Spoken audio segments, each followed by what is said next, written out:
Salut à toi. Alors aujourd'hui, on va attaquer la phase de la nature. Il y a 2 jours, je te proposais la phase de la terre, la phase du ciel hier et aujourd'hui la phase de la nature. Comme dans l'épisode précédent, je te conseillerais d'écouter le premier épisode où j'introduis toute la pratique et je reviens sur pourquoi la méditation, pourquoi cette position, pourquoi la respiration ventrale et pas une respiration thoracique. Je ne vais pas revenir dessus. Là, on va se focaliser sur l'exercice. Donc rappelle-toi, la première séquence c'était la terre, on était enracinés par nos pieds et nos mains et on récupérait l'énergie de la terre. La deuxième phase, c'était le ciel. On avait toujours nos pieds dans la terre pour être toujours connectés et on avait les paumes vers le ciel avec des tuyaux qui nous permettaient de se connecter à la terre, au ciel et de récupérer son énergie. Aujourd'hui, on va récupérer l'énergie de la nature qu'elle voudra bien nous envoyer. Encore une fois, l'environnement est pas important que tu fasses ça en intérieur ou en extérieur. Forcément, pour moi, j'ai que des arbres devant moi, donc c'est plus simple de m'imaginer recevoir de l'énergie des arbres, des oiseaux qui commencent à se réveiller. Mais tu peux aussi le faire en intérieur, il n'y a aucun problème. Imagine que derrière tes murs, derrière ton bâtiment, derrière la ville, il y a la nature. Elle est loin et proche en même temps parce qu'on est dans la nature. On fait partie de la nature. Donc tu vois, cette pratique, je l'apprécie beaucoup. Et si tu es de ma génération, ça me fait penser à Dragon Ball. Et rappelle-toi quand Son Goku récupérait l'énergie de la nature avant de pouvoir lancer ses boules de feu, et ses boules d'énergie, et c'est exactement pareil. C'est une impression qui est assez sympa. Et cette pratique devrait te calmer si tu ne l'es pas suffisamment. Ou encore te faire te sentir mieux si tu te sens déjà bien. C'est ce que j'espère. Donc par rapport aux autres pratiques, la première, avec la terre, on avait les bras le long du corps. La deuxième, on avait les paumes vers le ciel. Les avant-bras parallèles au sol, donc à la perpendiculaire des bras. Et cette pratique, cette fois-ci, c'est comme si tu voulais pousser quelqu'un devant toi, pousser un mur. Donc les paumes vont être parallèles à ton corps, les avant-bras parallèles au sol. Et c'est comme si tu poussais quelqu'un. Sauf que là, on ne va pas pousser, on va juste se mettre en position comme ça. On va bien ouvrir ses mains, comme si on voulait peut-être réceptionner une grande balle en mousse. Sauf que là, c'est pas une balle qu'on va réceptionner, c'est de l'énergie qui va nous venir de la nature. Je vais commencer à calmer le rythme de ma voix, l'intensité de ma voix. Et donc tu as cette position, donc toujours pareil, regard légèrement vers le bas, les pieds bien ancrés en sol, tes racines sont toujours là, tu peux déjà commencer à les visualiser. Tes pieds sont ancrés sur la surface sur laquelle tu es.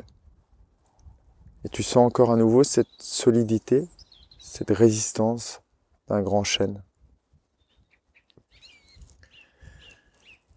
Tes mains, même si l'exercice n'a pas commencé, peuvent déjà t'apporter une sensation particulière. Peut-être que tu ressens une sensation bizarre au niveau des doigts. Tout simplement, pour cette pratique, tu vas garder cette position et tu vas commencer à imaginer la nature qui t'entoure. Les arbres, les sapins, les chênes. Tu vas aussi imaginer des insectes, peut-être un papillon, peut-être des abeilles. Tu vas imaginer aussi des oiseaux. Tu vas imaginer des plantes, des arbustes. Et peut-être que déjà ton cerveau est en train d'essayer de partir et tu vas le ramener gentiment à la pratique. Je suis sûr que tu vois déjà ces arbres devant toi, peut-être ces oiseaux, peut-être des animaux, des lapins. Peut-être que tu vois aussi des champignons au pied de ces arbres. Toujours avec les paumes orientées vers cette nature, tu vas commencer à imaginer qu'à chaque inspiration, quand ton ventre se gonfle, tu reçois des petites particules de la nature. À chaque expiration, cette énergie, qui peut être de couleur jaune, blanche, peut-être couleur arc-en-ciel, va se diffuser à l'intérieur de toi. Quand tu inspires, ces petites particules rentrent par tes mains, par ta paume, par tes doigts, et se propagent dans l'avant-bras, dans le bras, dans le thorax, et vont aller alimenter ton cœur, tes poumons. Et à chaque expiration, cette énergie va se diffuser dans tout ton corps.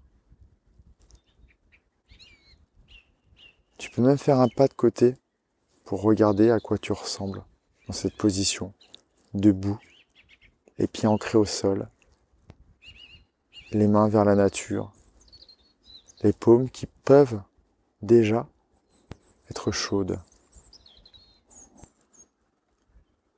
Et à chaque inspiration, tu imagines cette énergie qui rentre par tes doigts, tes paumes, et qui circule dans les avant-bras, les bras, le thorax, le cœur, le poumon. Et à l'expiration, cette énergie qui se diffuse dans ton ventre, au niveau de tes jambes, au niveau de tes mollets, au niveau de tes pieds. Et tu peux même imaginer une connexion avec l'énergie qui vient de la Terre, qui est toujours là. Et tu peux même encore imaginer une connexion avec l'énergie qui vient de ton crâne. Car ton crâne est toujours connecté au ciel par ce tuyau qu'on avait posé. Et là, à chaque inspiration, tu sens cette énergie qui rentre en toi, avec de plus en plus de puissance qui se libère à travers toi.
Et tu peux profiter de cette position encore pendant quelques minutes. Dès que tu en auras envie, tu arrêteras. Tu retourneras à tes occupations. Avec la sérénité, le calme et toute l'énergie que tu as reçue de cette pratique. Je te souhaite encore une très très belle journée. Et si jamais tu as l'occasion d'aller en nature, remercie la nature pour tout ce qu'elle nous apporte, pour toute cette énergie, pour toutes ces beautés qu'elle nous envoie tous les jours, ce petit papillon, ce magnifique arbre, cette petite plante, cette petite fleur. Je te souhaite vraiment une très très belle journée. Prends bien soin de toi et à très très vite.